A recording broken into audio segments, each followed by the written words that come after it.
윤리적 도덕적으로 무결한 지도자와 통치 리더십을 갖춘 지도자, 그 두 명 중 한 명을 선택해야 한다면 도덕적 윤리적으로 흠이 많은 사람이 좋은 리더십을 가질 리가 없다고 생각합니다. 그 도덕적으로 흠결이 있어도 일만 잘하면 된다 이런 말은 대체로 흠결 있는 사람들이 하고 다녀요. 뭐 무결점까지는 아니더라도 성직자처럼 깨끗해라 이것까지는 아니지만 국민 평균보다 더 못한 사람을 뽑아놓으면 국민들이 승복하겠어요. 좀 이재명 대표는 지금 이 시국에서 어떤 국론 분열을 좀 일으키는 어떤 측면이 좀 있다고 보십니까?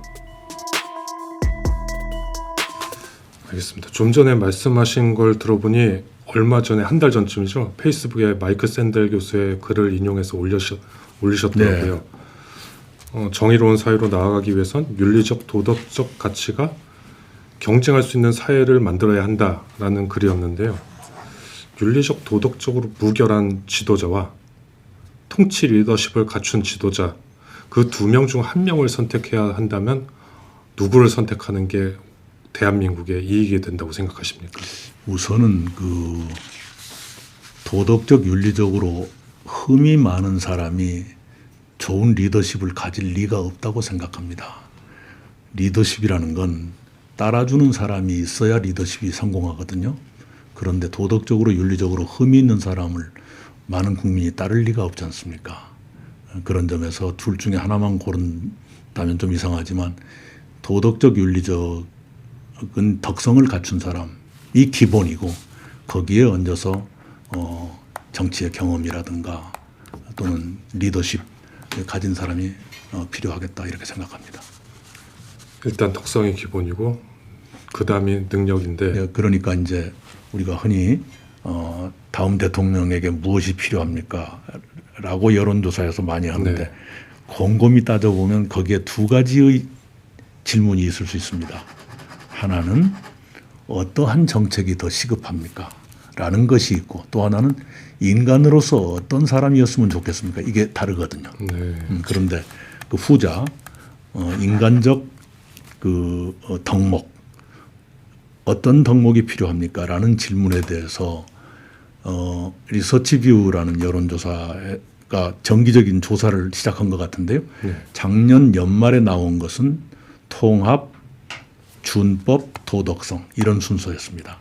그런데 2월 말에 나온 것은 준법, 도덕성, 통합 이렇게 순서가 바뀌어 있더라고요. 요컨대 그 세 가지가 왔다 갔다 해요.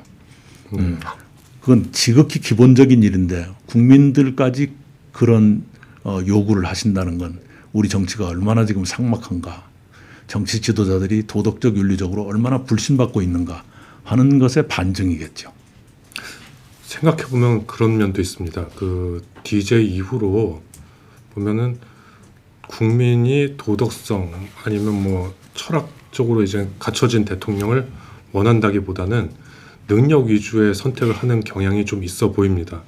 뭐 경제가 어려워서 그랬기도 했지만 이명박 대통령을 선택하기도 했고요. 국민들이 도덕성이나 그 철학적인 무결성, 윤리적인 무결성을 중시하는 의견이 좀 적게 나타난 이유는 무엇 때문이라고 생각하세요? 그만큼 삶이 불안하고 각박해졌겠죠. 그래서 도덕 같은 거 따질 필요도 없다. 우리가 살기 편하게 해주면 된다라는 생각이 있을 수 있죠. 그건 세계적인 현상이기도 합니다. 네.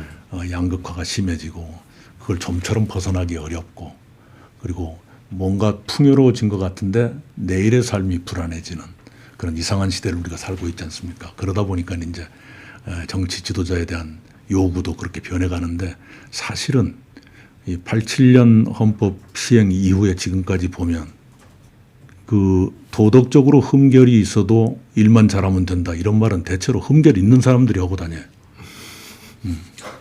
그렇지 않습니까? 네. 경제적인 문제 이런 것도 가장 잘 해결하는 게 DJ 시대였지 않습니까? IMF를 가장 쉽게 극복했으니까요. 그 뒤로 누구누구라고 하지만 실제로 그분들이 잘했다는 게 별로 안 보이지 않습니까? 그런 점에서 정말로 뭐 무결점까지는 아니더라도 성직자처럼 깨끗해라 이것까지는 아니지만 국민들이 그냥 상식으로서 받아들일만 할 정도까지는 깨끗하고 정직해야죠. 국민 평균보다 더 못한 사람을 뽑아놓으면 국민들이 승복하겠어요. 이 국론 분열에 있어서 윤석열 대통령이 이 국론 분열의 한 축을 좀 맡고 있다는 거는 좀 자명해 보여요. 왜냐면은 어떤 법원의 결정이나 이런 것들을 승복하지 않도록 이렇게 메시지를 이제 옥중 메시지를 낸다거나 하면서 좀 극단화를 이렇게 좀 부추긴 측면이 있지 않습니까? 좀 이재명 대표는 지금 이 시국에서 어떤 국론 분열을 좀 일으키는 어떤 측면이 좀 있다고 보십니까? 아니면 네, 이전에라도 비상계엄을 선포했다.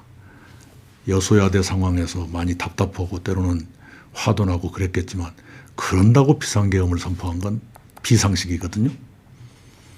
그렇게 비상식적인 사고방식을 가졌기 때문에 그 자리에 부적합하다 해서 지금 탄핵이 진행되고 있는 것 아닙니까? 그런데 입법 권력이라는 게 행정 권력보다 약하다고 볼 수가 없는 상황이 돼 있지 않습니까? 근데 그런 점에서는 이재명 대표도 이재명 대표 나름의 책임이 있다고 봐야 되겠죠. 29번 탄핵을 시도했다. 대통령실 감사원 검찰 경찰의 특활비 특경비를 전부 전액 삭감했다. 때로는 거부권 행사할 줄 알면서도 입법을 무리하게 강행했다. 이런 것 등등은 너무 힘에 의존한 것 아닌가 라고 생각을 해요.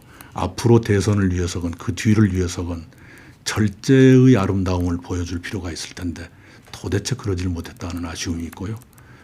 그런다고 해서 이번 두 분의 권한대행까지 포함해서 38번 거부권을 행사한 것 이것도 지나쳤지만 어떻게 그냥 짝이 이루어져도 그렇게 이루어졌던가 싶은 생각이 들지요. 그러니까 최근에 이 대표가 최근 이제 국회 교섭단체 대표 연설에서 이제 국민 통합을 강조를 했습니다. 좀 진실성 있게 좀 보셨나요? 일본 속담에 이런 말이 있죠. 아이들은 부모의 등을 보면서 자란다 하는 속담이 있어요.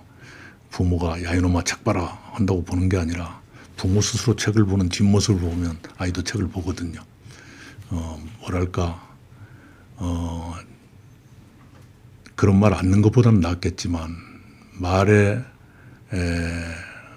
걸맞은 행동을 좀 더 자주 보여주어야만 그 말에 대한 신뢰가 높아질 것이라고 생각합니다.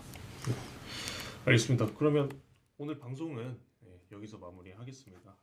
지금까지 이낙연 전 총리였고요. 팩트앤뷰는 내일 오전 10시 김부겸 전 총리와 인터뷰 전해드리겠습니다. 좋은 말씀 감사합니다.